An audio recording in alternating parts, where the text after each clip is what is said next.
The Federalist number 30 by Alexander Hamilton, Part 2.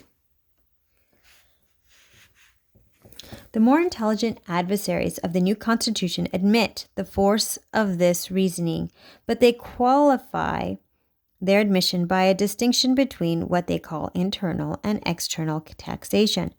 The former they would reserve to the state governments, the latter, which they explain into commercial imposts, but rather duties on imported articles, they declare themselves willing to concede to the federal head. This distinction, however, would violate the maxim of good sense and sound policy, which dictates that every power ought to be in proportion to its object, and would still leave the general government in a kind of tutelage to the state governments, inconsistent with every idea of vigor or efficiency. Who can pretend that commercial imposts are or would be alone equal to the present and future exigencies, to present and future exigencies of the Union?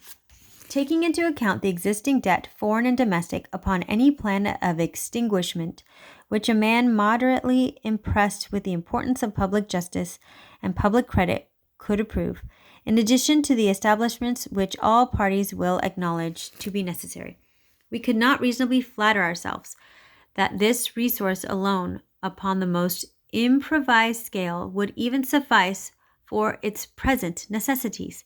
Its future necessities admit not to calculation or limitation, and upon the principle more than once adverted to, the power of making provision for them as they arise ought to be equally unconfined.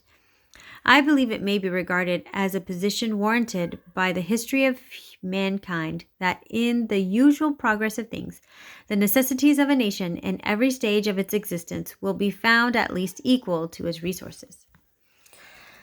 To say that deficiencies may be provided for by requisitions upon the state is, on the one hand, to acknowledge that this system cannot be depended upon, and on the other hand, to depend upon it for everything beyond a certain limit.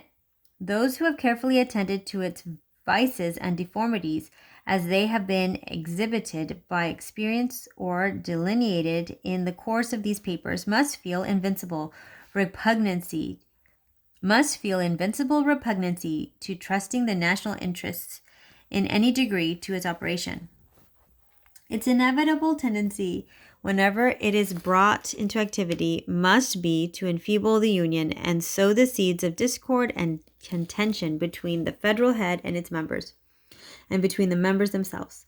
Can it be expected that the deficiencies would be better supplied in this mode than the total wants of the Union have heretofore been supplied in the same mode? It ought to be recollected that if less will be required from the states, they will have proportionally less means to answer the demand. If the opinions of those who contend for the distinction which has been mentioned were to be received as evidence of truth, one would be led to conclude that there was some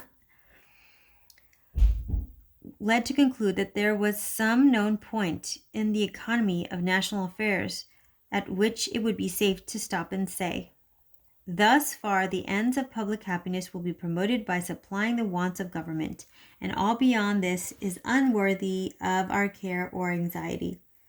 How is it possible that a government half supplied and always necessitous can fulfill the purposes of its institution, can provide for the security, advance the prosperity, or support the reputation of the Commonwealth? How can it ever possess either energy or stability, dignity or credit, confidence at home or respectability abroad?